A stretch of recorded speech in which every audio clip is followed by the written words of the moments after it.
বাংলায় যখন দিকে দিকে পুলিশ মার খাচ্ছে তখন রাজ্যের শাসক দল কি করছে? দিলীপ ঘোষের বাড়ি ঘেরাও করছে।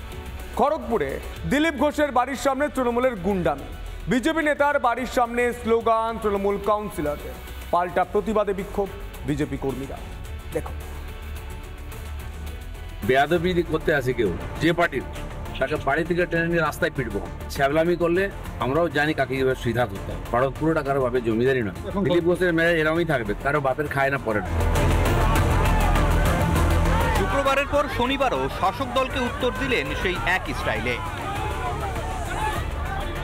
খড়গপুরে দিলীপ ঘোষের বাড়ির সামনে শনিবার চলে তৃণমূলের বিক্ষোভ। বিজেপি নেতার বাড়ির সামনে স্লোগান দেন তৃণমূল কাউন্সিলররা। ওরা ভেবেছে আমি বেরিয়ে গেলাম, ওদের চলে গেছে দিলীপ ঘোষ ছেড়ে। দিলীপ ঘোষ জায়গা সহজে ছাড়ে না। তোমাদের মতো ছিচকে চোরদের নিপটাতে 2 মিনিট সময় লাগবে। দিলীপ ঘোষ খালি বলেছে, কালকে বলেছিলাম গাড়ি চালিয়ে দেবো উপর দিয়ে, আমি কিন্তু সত্যি সত্যি চালিয়ে দেবো। আমার সামনে নেই, পিছনে নেই, মা আমার নাম কেটে দিয়েছে লিস্ট থেকে। তোমাদের কি হবে ছেলে মেয়ে বউদের ভেবে তারপরে আমার সঙ্গে লাগতে আসে। তৃণমূলের বিক্ষোভের পাল্টা প্রতিবাদে সরব হন বিজেপি কর্মীরাও, যদিও সেই সময় বাড়িতে ছিলেন না দিলীপ ঘোষ। একটা সীমারেখা থাকা ছিল। ওরা যদি মনে করে আমার বাড়ির সামনে ধর্ণা দেবে, জানি না ছিল, আমি তাহলে ভালো ট্রিটমেন্ট করতাম। আমি তো একটা প্রোগ্রাম হয়েছিলাম, খেতে বসেছিলাম, খবর পেলাম যে এসছে ওরা, আমি তাড়াতাড়ি এলাম ওদেরকে স্বাগত করার জন্য, চলে গেল। বরাবরই ঠোঁটকাটা বলে পরিচিত দিলীপ ঘোষ, জানিয়ে বিতর্ক বিস্তর। তবে তারপরও নিজের মন্তব্যে অনড় দিলীপ। ভাস্কর বসুর রিপোর্ট, রিপাবলিক বাংলা।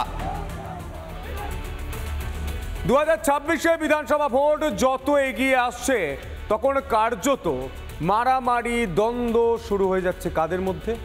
হ্যাঁ, তৃণমূলের মধ্যে।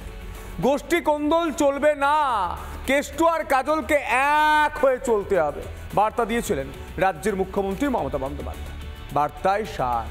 মুখ্যমন্ত্রীর বার্তার পরেও বাস্তবের মাটি বলছে কোনোভাবে বালির বাঁধ দিয়ে আটকানো যাচ্ছে না এই গোষ্ঠী কোন্দল। দেখো,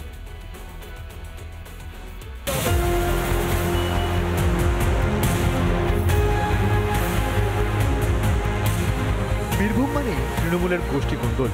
কেষ্ট কাজল দ্বন্দ্বে বারবার রক্তে ভিজেছে লালমাটির জেলা। শনিবার জেলা কোর কমিটির বৈঠকে ফের প্রকাশ্যে ঘাসপুরের গোষ্ঠীদ্বন্দ্ব। অনুব্রত মণ্ডলের অনুপস্থিতি নিয়ে জেলার রাজনীতিতে শোরগোল। কোর কমিটির বৈঠকে অনুপস্থিতি থেকে কি কাজল শেখকে এড়িয়ে গেলেন অনুব্রত মণ্ডল, তা নিয়ে জল্পনা তুঙ্গে উঠেছে বীরভূমের রাজনীতিতে। শনিবার বারবেলায় বোলপুর পার্টি অফিসে বৈঠকে বসে কোর কমিটি।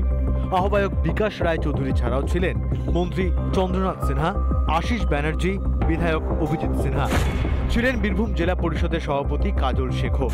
অনুব্রতর অনুপস্থিতি নিয়ে পরস্পর বিরোধী বক্তব্য দুই গোষ্ঠীর নেতাদের। অনুব্রত উপস্থিতি আছে, অনুব্রত মণ্ডল একটা বড় দায়িত্ব নিয়ে সেখানে দেউচা পাঁচামি, যেটা আমাদের রাজ্যের এবং আমাদের মাননীয় মুখ্যমন্ত্রী বড় স্বপ্ন, সেই দেউচাতে তিনি আছেন, জানিয়েছেন। দেউচা পাঁচামি নিয়ে ইম্পর্টেন্ট মিটিং ডাকা হয়েছে বিদ্যুৎ উন্নয়ন ভবনে কলকাতার বেলেঘাটাতে। দেউচাতে কোনো মিটিং নেই, কোনো আলোচনা নেই, কোনো কিছু আছে বলে আমার মনে হয় না।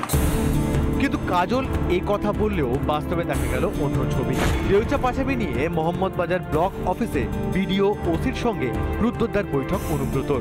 দেউচা পাঁচামি আমার একটাই তো প্রকল্প, সহসভাপতি রয়েছে, এখানকার পঞ্চায়েত সমিতি সভাপতি রয়েছে, এখানকার যতগুলো গ্রামের লোকরা রয়েছে, কিছু লোকজন বাড়িয়ে এটা ইমার্জেন্সি একটা কমিটি, একটা পরিকল্পনা মিটিং ছিল। দেউচা পাঁচামি নিয়ে কলকাতা মোহাম্মদ বাজারে বৈঠক। একই দিনে দুটি বৈঠক কি নিহাতি কাকতালীয়?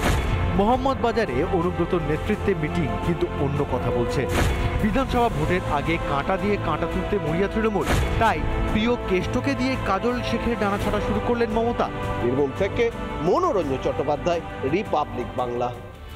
নানা ধরনের কন্টেন্ট দেখার জন্য লাইক করুন, শেয়ার করুন আমাদের ফেসবুক পেজ, সাবস্ক্রাইব করুন আমাদের ইউটিউব চ্যানেল। পাশাপাশি অন্যান্য ব্রেকিং নিউজের জন্য অবশ্যই চোখ রাখুন রিপাবলিক বাংলায়।